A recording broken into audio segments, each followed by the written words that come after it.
আসসালামু আলাইকুম বন্ধুরা, আপনারা কেমন আছেন? আশা করি অনেক অনেক ভালো আছেন আপনারা। আমিও আল্লাহর রহমতে ভালো আছি।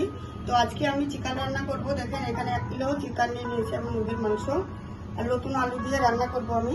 তো আমি কিভাবে রান্নাটা করি আপনারা দেখেন। দেখেন বন্ধুরা, এখানে আমি তেল বসিয়ে দিয়েছি কড়াতে। কিছু গরম মশলা নিয়ে নিয়েছি, এখানে আমি অ্যাড করে দেবো। গরম মশলাগুলো দিয়ে দিলাম।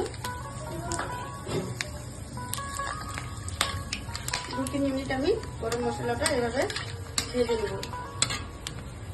একটু কুচি করে নিয়েছি, দিয়ে দেবো। আমি আমার মতো করে আমি যেভাবে ঘরে রান্না করি সেভাবে রান্না করে দেখাবো বন্ধুরা। এইভাবে একবার রান্না করে খাবেন, অনেক মজার হয় বন্ধুরা। পেঁয়াজগুলো আমার ভাজা ভাজা হয়ে গেছে, বাদামি কালারের মতো হয়ে গেছে পেঁয়াজগুলো। এখন আমি মুরগির মাংসটা অ্যাড করে দেবো।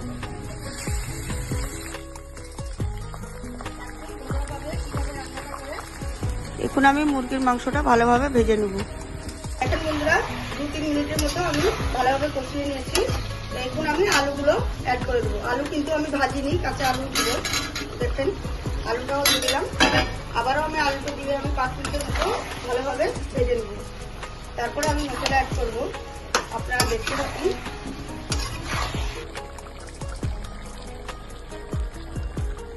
বন্ধুরা আমি 5 মিনিটের মতো ভালোভাবে কষিয়ে নিয়েছি, ভাজা ভাজা করে নিয়েছি মাংসটা আলুটা। এখন আমি আদা রসুন কাঁচা মরিচের পেস্টটা এখানে দিয়ে দিলাম। এখন ঘরোয়া রান্না। হলদি পাউডার 2 চামচের মতো হলদি পাউডার দিয়ে দিলাম। 2 চামচের মতো মরিচের পাউডার। ঝালটা আপনারা আপনাদের মতো বুঝে দিবেন। ধনে পাউডার 1 চামচের মতো ধনে পাউডার দিয়ে দিলাম। আমি 1 চামচের মতো জিরে পাউডার অ্যাড করে দিলাম। স্বাদ মতো লবণ দিয়ে দিব। মশলা দিয়ে আমার কমপ্লিট হয়ে গেল। এখন আমি ভালোভাবে 5-7 মিনিটের জন্য ভালোভাবে কষিয়ে নেব। এটা ব্রয়লার মুরগি বন্ধুরা, ভালোভাবে কষানোর মধ্যেই মজাটা আসে। তো ভালোভাবে কষিয়ে নেবেন আমার মতো করে।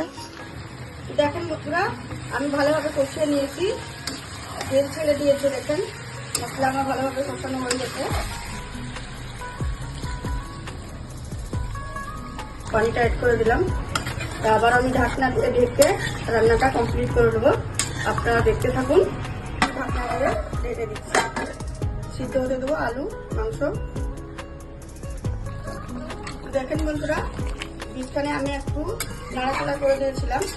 এখন রান্নাটা কমপ্লিট হয়ে গেছে, আলু মাংস ভালোভাবে সিদ্ধ হয়ে গেছে আমার। এখন আমি একটু জিরে গুঁড়ো দিয়ে দেবো, একটু জিরে গুঁড়ো ছিটিয়ে দিলাম। তো রান্নাটা আমার কমপ্লিট। এইভাবে একবার রান্না করে খাবেন বন্ধুরা, ঘরোয়াভাবে রান্না করে খাবেন একবার, খুব মজার হয়। দেখেন বন্ধুরা রান্নাটা আমার কমপ্লিট হয়ে গেছে, একদম ঘরোয়াভাবে মুরগির মাংসের ঝোল নতুন আলু দিয়ে। তো এইভাবে রান্না করে খাবেন বাড়িতে। তো আজকের মতো এইটুকুই ছিল বন্ধুরা। ভালো লাগলে সাবস্ক্রাইব করবেন, লাইক করবেন।